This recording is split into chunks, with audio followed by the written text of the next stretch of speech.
এটার পর ব্যক্তি থাকলে অনেকে ডুয়ার দিয়ে করায়, রিসিভার দিয়ে করায়, দেখো আবার অ্যাক্টিভ প্যাসিভ দিয়েও করায়। বিভিন্ন ভাবে এই বিষয়টা সলভ করা যায়। আমরা ব্যক্তি বস্তু দিয়ে করলে তোমরা সহজেই বিষয়টা বুঝে যাবে। আর এইগুলো থেকেই পাবলিক পরীক্ষায় আসে। এখন ডুয়ার রিসিভার তোমরা যদি শিখতে যাও বা ডিরেক্ট অবজেক্ট ইনডিরেক্ট অবজেক্ট যদি শিখতে যাও, তাহলে দেখা যাবে যে তুমি বিষয়টা একদম জগা খিচুড়ি করে ফেলেছো এবং তুমি পরীক্ষায় ভুল করে আসবে। পরীক্ষায় অত কঠিন বিষয়গুলো আসে না। তাহলে দেখো লেটের পরে ব্যক্তি থাকলে কি করবা, ভার্বের বেস ফর্ম দিবা।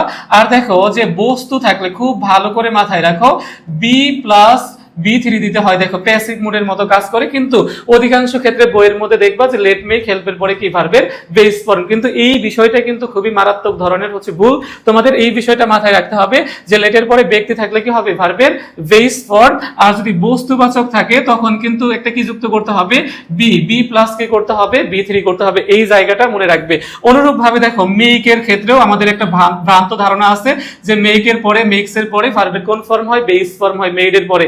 কিন্তু এই বিষয়টা খুব ভালো করে মাথায় রাখবা, যখন প্যাসিভ সেন্সে থাকে তখন কিন্তু B3 দিয়ে করতে হয় এই মেকের ক্ষেত্রেও। দেখো তাহলে মেকের পরে যদি কি থাকে, ব্যক্তি থাকে, তাহলে আমরা কি দিয়ে করব, ভার্বের বেস ফর্ম। এতে কোনো সমস্যা নেই। দেখো মেকের পরে ব্যক্তি থাকলে ভার্বের কি হবে, বেস ফর্ম। কিন্তু মেকের পরে যদি বস্তুবাচক থাকে, দেখো প্যাসিভের ক্ষেত্রে, তখন কিন্তু কি হয়, B3 হয়। খুব ভালো করে মাথায় রাখবা, B3 হয়। অনুরূপ ভাবে দেখো আমরা একটু আলোচনা করি। দেখো যে হেল্পের ক্ষেত্রে, দেখো হেল্পের ক্ষেত্রে দেখো ব্যক্তি থাকলে কি হয়, ব্যক্তি থাকলে ভার্বের বেস ফর্ম হয়।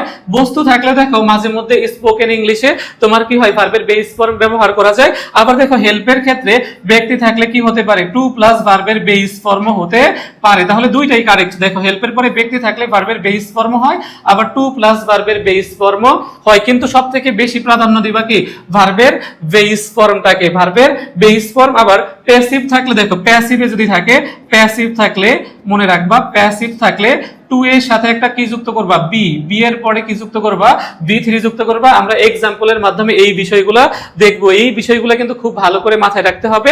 আর দেখো যদি কি থাকে, গেট থাকে, দেখো পজিটিভ ভার্ব হিসেবে গেটের পর ব্যক্তি থাকলে তুমি কি করবা, টু প্লাস ভার্বের বেস ফর্ম দিয়ে করবা।